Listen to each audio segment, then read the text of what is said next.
L'enregistrement est en cours. J'ai un examen demain. J'ai besoin d'aide urgente. J'ai besoin d'aide urgemment. Ok, donc si on fait...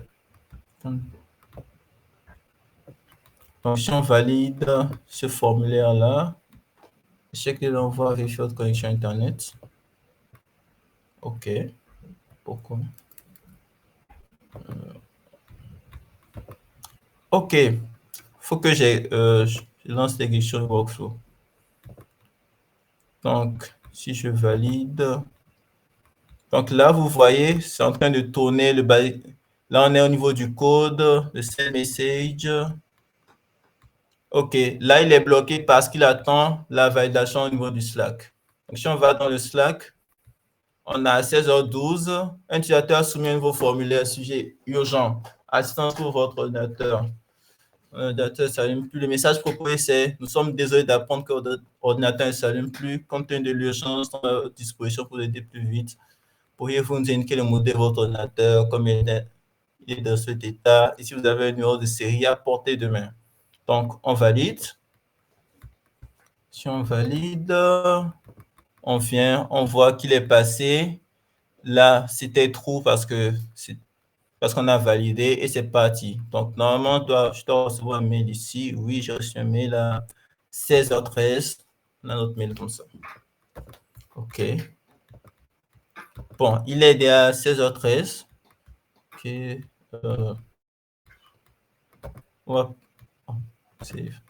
On va passer à un autre cas, un autre exemple. Voice Assistant, non. RAG Chatbot. OK. Donc, toujours avec notre page vitrine, bon, avec notre page vitrine pour l'entreprise de matériel informatique Technova. J'ai ajouté un chatbot. Donc, ce chatbot, comment il fonctionne? Il est relié à un agent IA qui lui est relié à un modèle. Il y a le Simple Memory pour retenir. Il y a le Supabase Vector Store qui va permettre de requêter la base de données vectorielle qui contient les informations d'entreprise. Donc, ce chatbot-là, il va juste répondre aux questions concernant l'entreprise. Si on va là, OK, au niveau du système message, je laisse dans... Non, OK, plutôt faire ça. Si on monte en haut, là, bon, là, j'ai un peu mélangé les workflows. Donc, normalement, on aurait pu avoir dans deux workflows différents. Là, on aurait le workflow qui répond aux messages. Okay. Donc, on revient. Donc, on aurait pu eu le workflow qui permet de répondre aux messages au niveau chatbot et celui-là qui permet de faire l'ingestion des données de l'entreprise. Donc là, bon, on va commencer par celui-là. J'ai ajouté deux triggers. Le premier trigger, c'est pour un nouveau fichier. Lorsque un nouveau fichier a été uploadé dans un drive, par exemple. Donc là, on ajoute un credential pour le Google Drive, pull time chaque minute. Donc, trigger on, change involving a specific folder. Donc, quand est-ce que ça doit être déclenché? Lorsque il y a un changement dans un dossier spécifique. Donc, folder from list, j'ai créé ce dossier-là, Technova, pour l'entreprise. Là. Donc là, watch for, on regarde quoi? On regarde lorsqu'un fichier a été créé. Donc, lorsqu'un fichier a été créé, qu'est-ce que ça fait? Là, on passe dans une boucle loop over item, au cas où, par exemple, plusieurs fichiers sont uploadés à la fois.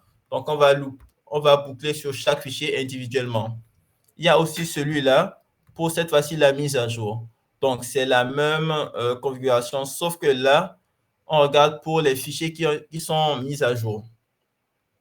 Donc, si on continue, on a notre loop.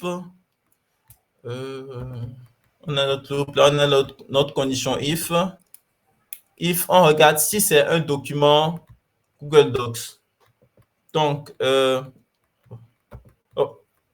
au niveau de la sortie, nous pouvons voir est-ce qu'il s'agit d'un document Google Docs ou pas. Si c'est le cas, oui, on continue. Là, on récupère l'ID de notre fichier. On supprime l'ancien fichier on supprime l'ancien fichier qui était dans notre base Supabase. La limite, c'est pour dire, par exemple, si là, à ce niveau-là, il y a eu, je ne sais pas, 2, 3 opérations, on va juste prendre une seule opération, limite. Ensuite, Google Drive, pour télécharger un nouveau fichier. Là, le extract from file pour extraire l'information. Ensuite, on a le Supabase Vector Store pour enregistrer l'information. Pour l'embedding, j'ai pris un modèle de Google, Gemini. Ensuite, là, on a le data loader. Donc, j'ai pris celui par défaut, JSON, et défini un text splitter. Donc, un chunk size de 1000, chunk overlap 0. C'est-à-dire qu'on va prendre la taille du chunk qu'on va prendre à chaque fois, elle est de 1000. Et le overlap 0, on ne va pas permettre que les données d'un chunk soient encore dans un autre chunk parce qu'on a considéré que ce ne serait pas complet sans ça. Donc si on vient ici, chat, ça c'est un trigger qui attend qu'un message soit reçu.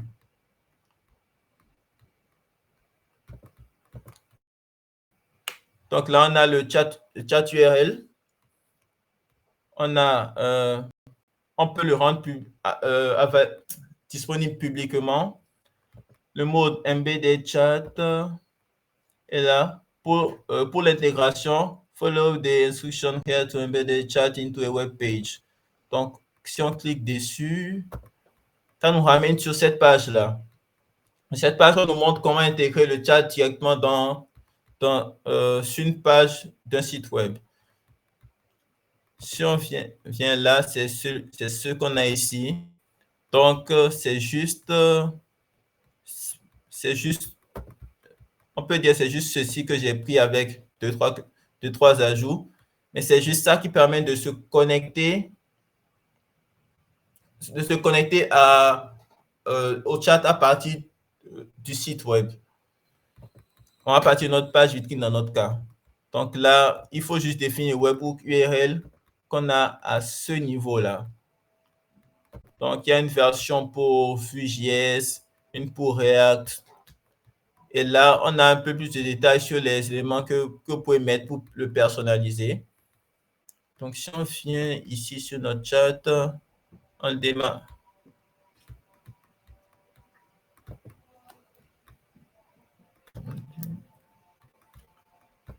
En démarrant, bonjour, je suis TechnovaBot, je suis là pour vous aider, que je peux faire pour vous. Là, on ne peut pas lui envoyer de message. Pourquoi? Probablement parce que notre workflow n'est pas actif. Non.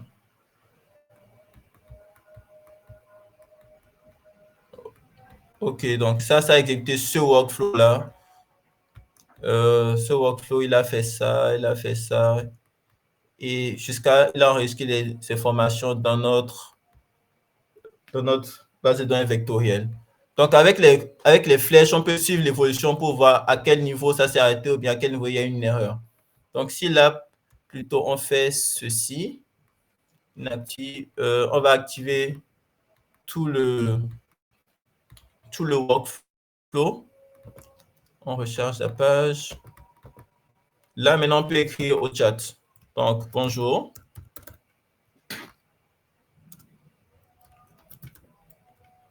Bonjour, je suis l'assistant de Technova, je suis là pour vous aider. Donc, est-ce que tu peux me parler de Technova et me donner leur contact. Je n'ai pas d'informations sur Technova ou ces informations. OK. Donc, ça c'est un problème de prompt. Le prompt que j'ai défini dans le AI agent n'était pas. Et apparemment, il n'est pas assez bon.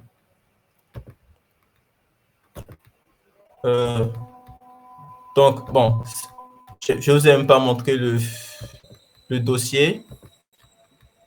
Attendez.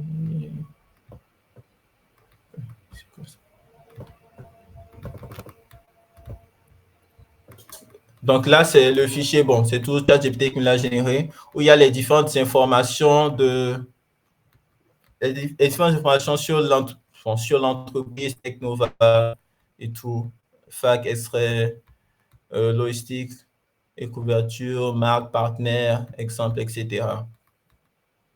Donc là, bon, je pense qu'on est vraiment à court de temps, il est déjà 23. Vous avez probablement des questions. Donc, je vais un peu abréger. OK, oui. Il y a ceci dont je vous parlais.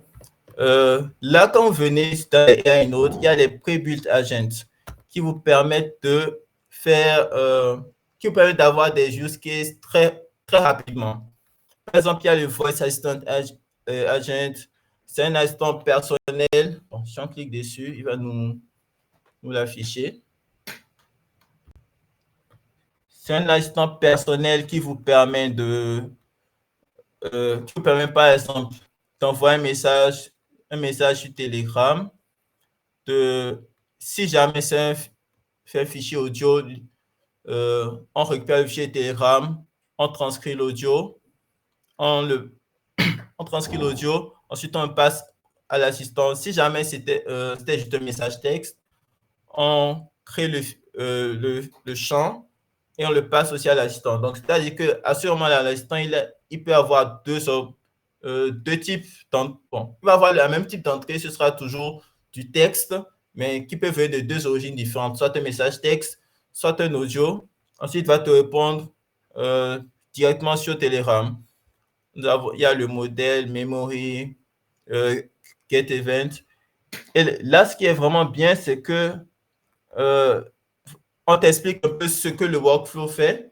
Si tu appuies ici, tu es dirigé sur la documentation N8N, tu as les différents détails, tu as comment setup ton authentification.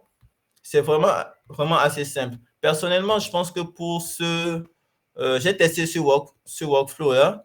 Il m'a fallu à peine 30 minutes, 30 minutes, oui, pour pouvoir l'exécuter et avoir de bons résultats. Et ce qui m'a pris le temps, c'est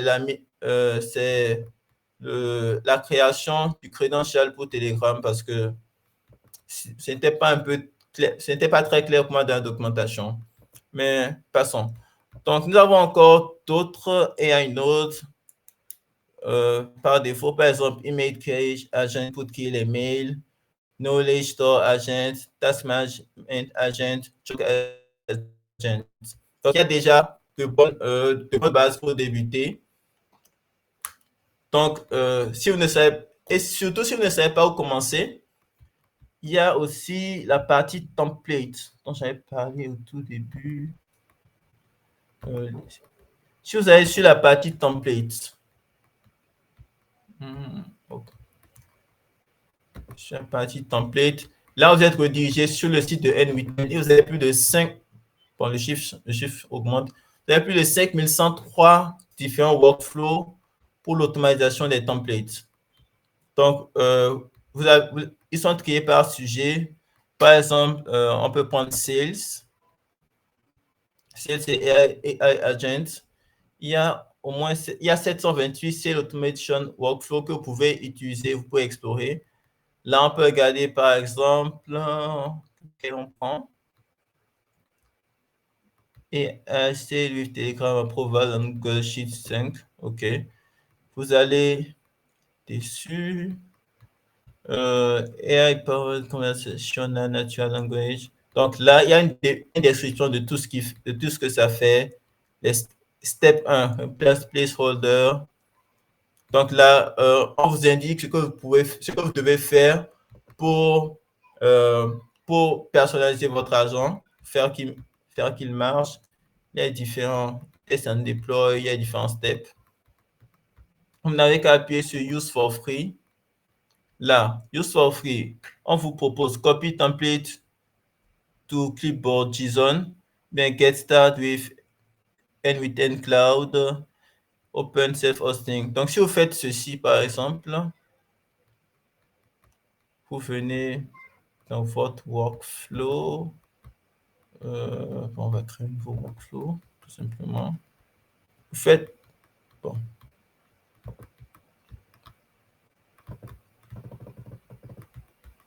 Vous faites un CTRL-V, copier-coller. Là, vous avez votre workflow. Vous avez le workflow qui était disponible en ligne. Vous l'avez chez vous, sur votre instance. Et vous pouvez commencer à le modifier comme vous voulez.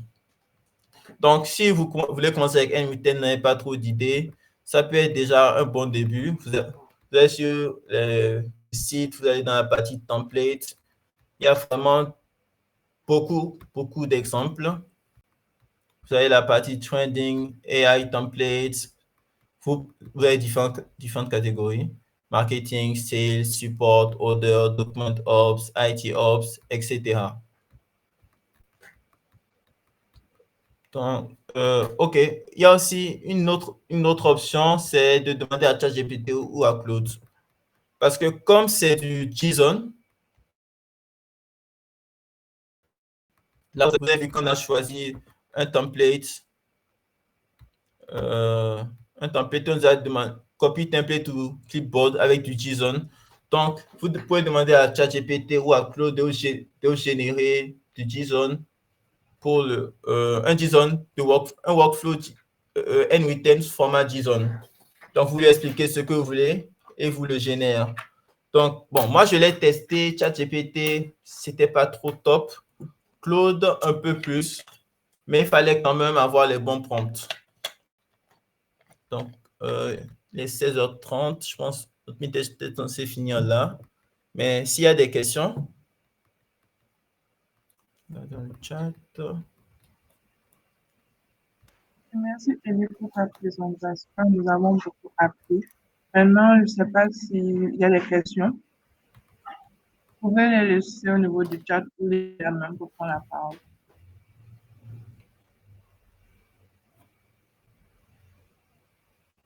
Des questions ou bien vous avez tout compris?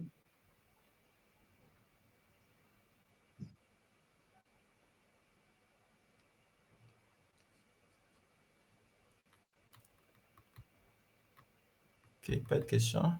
Diane Ouma, Annick Idogo. OK. Ok, vas-y, allez-y. Mademoiselle, bébé. Bonsoir, Monsieur Adjobo. Merci beaucoup pour votre présentation. C'était très instructif. Moi, c'est pas vraiment une question à propos de cela, mais juste comment vous avez appris tout ça, parce que c'est vraiment inspirant en fait. Ouais. Je voudrais juste savoir qu'est-ce qui vous a appris à apprendre tout ça et comment aussi. Qu'est-ce qui m'a poussé au bien? Oh, OK. Bon, qu'est-ce qui m'a poussé à apprendre ça? Bon, déjà, c'est un outil qui faisait le buzz. Ensuite, on m'a souvent posé la question. Bon, il y a surtout un collègue qui m'a une fois posé la question. Est-ce que je m'y connais en IA? Bon, en agent IA plutôt, comment faire pour en développer un, mais il n'est pas codé. Donc, je me suis dit, OK, je me suis cherché quelles étaient les différentes solutions. J'ai vu N8N et bon, j'ai suivi des tutos YouTube.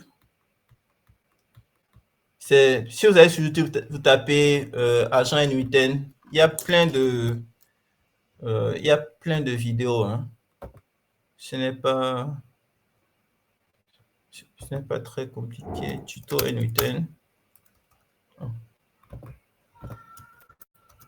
Tuto N8N. Vous avez vraiment beaucoup de vidéos. Mais personnellement, si je devais conseiller, ce serait peut-être celui-là, Nas, Saïdan. Bon, sa vidéo fait 5 heures. Donc, si vous avez le courage, donc, si vous pouvez, n'hésitez pas. N'hésitez pas. OK. D'autres questions? Mais c'est bon. Il y a une question OK. dans le chat.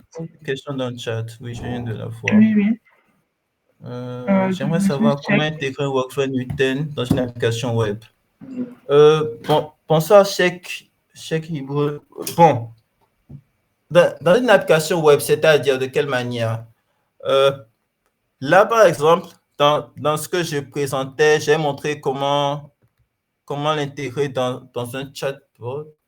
Comment intégrer le chatbot, en fait. Donc, bon, je vais revenir vite fait dessus. Je retourne sur notre workflow. Hein. Donc, là, au niveau du workflow, non, on va même partir juste. Bon, je vais créer carrément un nouveau. Donc, vous pouvez juste faire ceci. Bon, il faut que j'ajoute un trigger là-haut. Un trigger, je vais mettre on chat message. D'accord. Et je vais ajouter un AI node. Le AI node, vous voyez, se connecte directement au chat message. Donc, bon, je fais ça. Mais chat public qui available, c'est-à-dire que celui qui a son site web quelque part là-bas, il pourra accéder à ce chat-là. Quand vous venez sur Mode, vous avez deux options. Il y a le hosted chat. Ça, c'est NWTEL lui-même qui gère, comment dire, qui héberge le chat. Donc, là, l'option sélectionnée, c'est hosted chat. Vous appuyez dessus. Vous venez vous coller. Vous nous collez chat is not registered. OK. Mon chat n'a pas été enregistré. Bon. On va voir ça tout à l'heure. Donc, il y a la version embedded chat. Je pense que c'est plus ça qui pourrait vous intéresser. Donc, qu'est-ce que ça dit? Chat could a widget embed in other page or calling by a webhook. Donc, ça veut dire que tu peux intégrer le chat sur un site web ou bien l'appeler par un webhook. Donc là, il y a l'authentification méthode non pour que tout le monde puisse utiliser sans problème. Après, là, follow the instructions. Là, il y a les instructions pour pouvoir l'intégrer. Donc, si vous suivez les instructions, il y a, comme j'expliquais tout à l'heure, il y a plusieurs versions. Il y a la version JavaScript simple, il y a la version avec Vue.js, avec React, et c'est quelque chose que vous pouvez personnaliser. Après, il y a aussi, bon, peut-être le premier exemple que j'avais donné pour le contact form. Je ne sais pas si ça répond à votre question.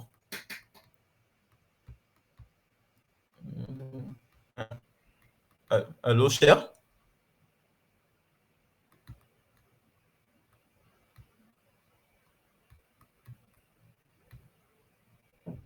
Allô, vous m'entendez? Allô? Oui, on t'entend. Oui, on vous Oui. entend, on vous entend. OK. Cher, c'est clair pour vous ou bien si vous pouvez détailler un peu plus la question? Qu'est-ce que vous voulez intégrer exactement au niveau de l'application?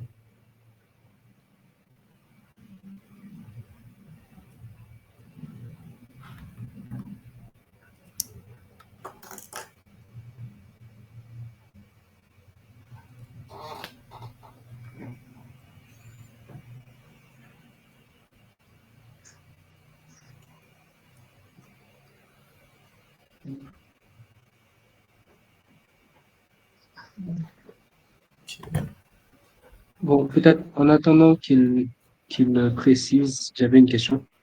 OK. Peut-être ça pourrait être intéressant de voir ou d'avoir une idée de vous. comment vous Oui. employez N8N à travers votre quotidien, peut-être à travers votre travail. Quel genre de tâches avez-vous tendance à automatiser? Euh, bon, je dirais, je dirais presque aucune. Là, je fais juste de l'apprentissage. Bon, j'ai juste appris N8N pour apprendre. Je n'ai pas vraiment, je n'ai pas vraiment de but particulier. Mais si je devais utiliser pour automatiser quelque chose au quotidien, ce serait peut-être euh, pour faire de la veille technologique. C'est le, c'est le seul vrai cas d'usage qui m'intéresserait actuellement. Donc, c'est le fait peut-être de recevoir des mails sur peut-être de nouvelles technologies ou bien de nouvelles intégrations à des outils que que vous employez déjà. Effectivement, effectivement. OK, OK, OK. OK. Donc, par exemple, dans une application web de gestion des lignes, un instant IA qui suggère à l'utilisateur l'arrêt de bus le plus proche par rapport à sa position. Un bus plus proche par rapport à sa position. OK, OK. Donc, donc un peu comme un chatbot, quoi. Ou bien, ou bien non. Bon, si je sais pas trop comment tu le visualises, mais par exemple, ce que tu pourrais faire, c'est que bon, je reviens là. Là, par exemple, tu vois tu peux par exemple avoir un trigger, prendre un webhook. Où sont les webhooks? Tu peux prendre un webhook, appeler. Bon, comme je disais, je sais pas, je vois pas trop à quoi ça va ressembler du côté de ton site. Mais je sais pas, peut-être que on va dire que de ton côté de ton site, un, tu auras un appel constant à ce webhook-là, par exemple, pour envoyer la position de l'utilisateur, mais s'il va appuyer sur un bouton. Mais dans tous les cas, tu peux par exemple envoyer à ce webhook-là des informations sur la localisation de la personne. Ensuite, avoir un agent IA, par exemple, qui, grâce à une base de connaissances, va savoir va savoir où se trouvent les bus, ou bien même tu lui connectes un tools pour faire appel encore à une requête HTTP qui va lui donner les bus qui sont proches de lui. Donc, je ne sais pas si ça te satisfait.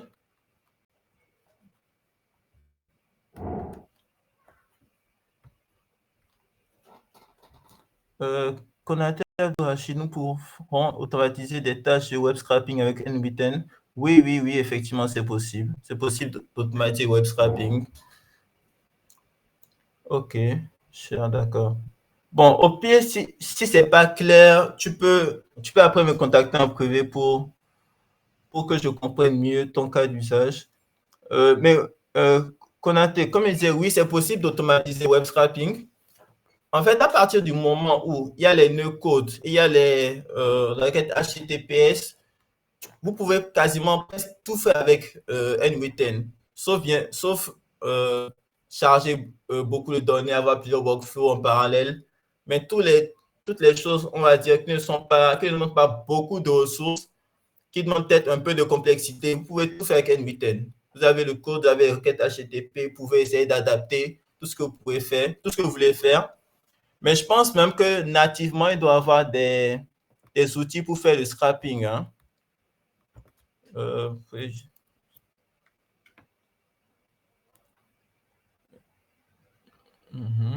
Scrap AI, Scrap Ops, Scrapping Docs, Scrap B. Donc, vous pouvez essayer de voir tous ces différents outils-là. Peut-être qu'il y a un outil qui peut faire ce que vous voulez faire.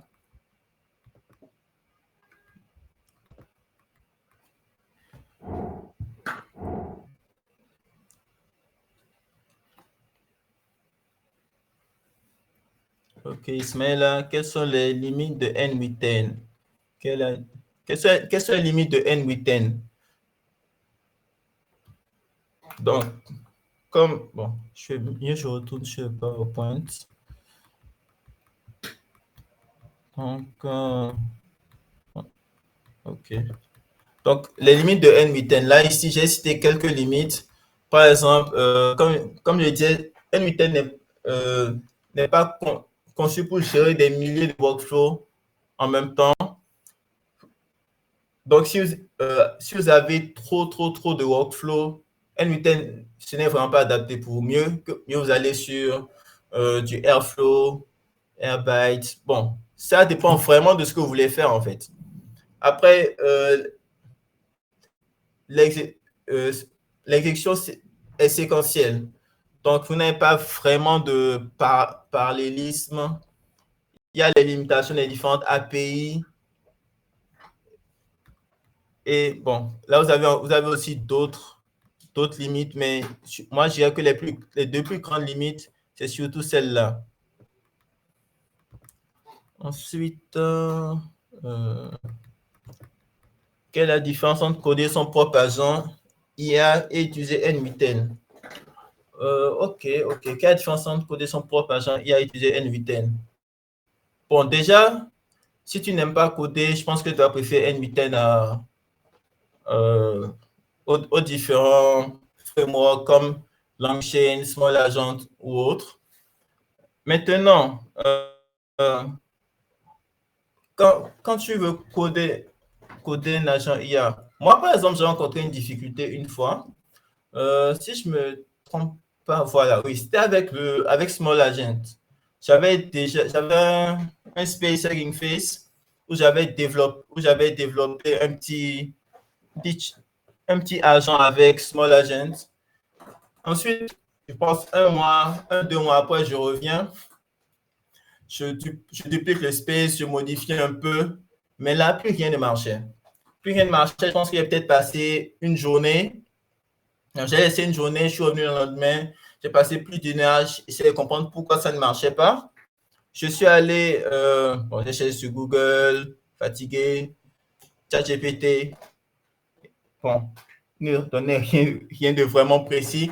Ensuite, je suis allé sur le GitHub, j'ai vu que la méthode que j'utilisais était dépréciée, mais il n'y avait rien pour me donner pour m'indiquer cela. Donc, quand tu codes ton agent IA, moi j'aime coder, mais parfois ça peut être qu'il passe entre les différents changements de version, les différents problèmes de compatibilité. Là, par exemple, avec N8N, tu peux utiliser tout ce que tu veux. Bon, quand je dis tout ce que tu veux, c'est-à-dire là, tu peux mettre tous les modèles qui sont ici sans aucun problème de compatibilité, en fait. Ce que tu fais n'est pas directement relié à l'agent. Mais quand N8N a une limite sur les agents IA, c'est avec les tools. Quand on commence à passer trop de tools à un agent IA, il commence à facilement halluciner. Il ne gère pas bien l'orchestration de plusieurs outils différents. OK, une autre question? Donc, bon, pour résumer un peu ma réponse, mais là, ça dépend vraiment de toi et de ce que tu veux faire. Si tu veux faire un truc vraiment simple, basique, pour t'entraîner, tu peux aller tu peux coder ton propre agent. Mais sinon, pour aller vite, tu peux aller avec N8N, avoir un résultat comme qualifié d'assez potable très vite.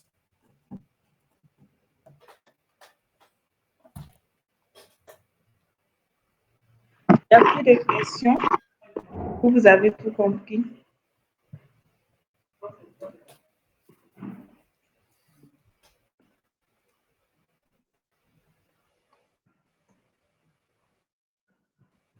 Si c'est bon pour vous, si vous pouvez mettre des pouces.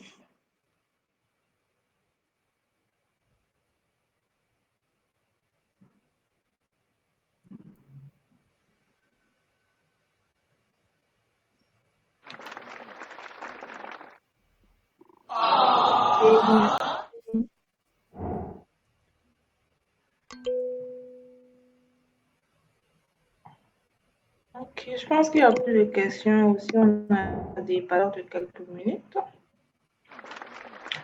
Mais avant d'arrêter, j'avais posé une question dans le chat. Ok, il y a une question. Il y a une personne qui veut parler. Ok, allez-y.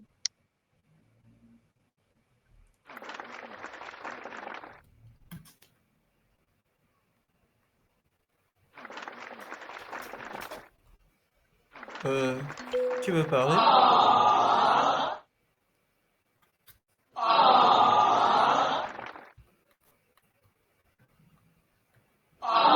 J'avais un message. Une personne qui voulait prendre la parole. Je ne sais pas.